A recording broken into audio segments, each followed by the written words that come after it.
美国对中国的3种评估，哪种是最值得我们警惕，也最值得学习的？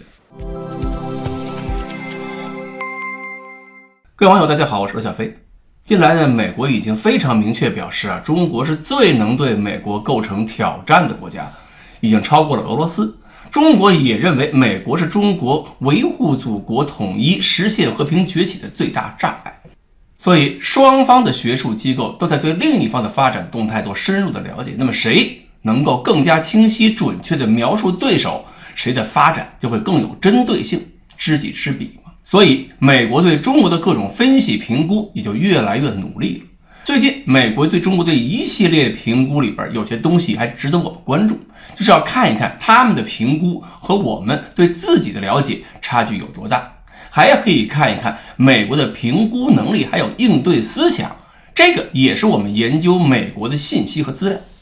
其中一个呢，就是美国战略与国际问题研究中心近期搞的那个台海之战的模拟演习。这个演习呢是每年都搞，今年又搞了一个24场的，跟以前一样。这个24场中呢，每场都是以不同的方式进行红蓝对抗，以消除单次演习带来的随机性干扰。而演习得出的结论和去年呢也有些不同，就是没有去年推演的那个美国机动力量全部消耗光这种局面，但是呢判定了美日台付出巨大代价之后，实现了对解放军渡海运输力量的打击，让解放军再次陷入了类似金门失利的情况。演习还认为美国海军要实现小型化、分散化，打击手段远程化、隐身化。其实本质上呢，跟我们2004年、2006年期间写的文章内容没有多少区别，并无思想上的新意。但是不管演习结论是否让我们听着觉得舒服，都不要急着去嘲笑，因为值得关注的是，虽然没有新意，但这些演习说明美国方面一直是死死盯准了我们跨海作战的最大弱点了。而且美国人也进一步说明了要在分布式杀伤链这些思想上努力去发展。当然这也是证明了我们进一步扩大台湾以东以南战役纵深的必要性了。另一个评估呢，是美国对解放军信息化水平的分析。美国自己在搞多域联合作战，解放军也很注重美军这个发展方向。很多研讨会上，这个概念和分布式杀伤链、马赛克战这些个理论都是我们关注的热点。结果现在美国也注意到，解放军提出了多域精确作战的概念。这个概念呢，是在帮助解放军识别对手作战体系中的关键漏洞，然后对这些个漏洞进行精确打击。并且美国还担心，由于美国高层的犹豫不决还有动作迟缓，解放军的信息化和智能化有可能走到美军的前头。我们在警惕美军发展的时候，美国也一样对我们是有忧患意识的。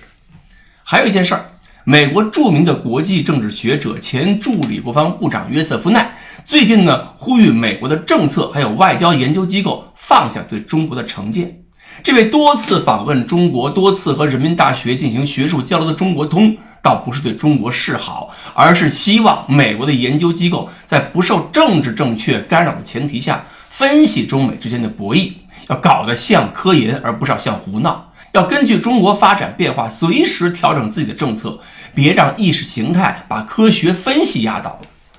特别是他反对脱离外交原则的外交，他认为他这是不希望美国的外交走向极端和冲动，希望外交能够实现美国的利益最大化。其实我觉得我们不用去担心佩洛西或者是麦卡锡这些吵吵嚷嚷汪汪叫的政客，真正需要担心的是能够静下心来研究中国那些美国学者，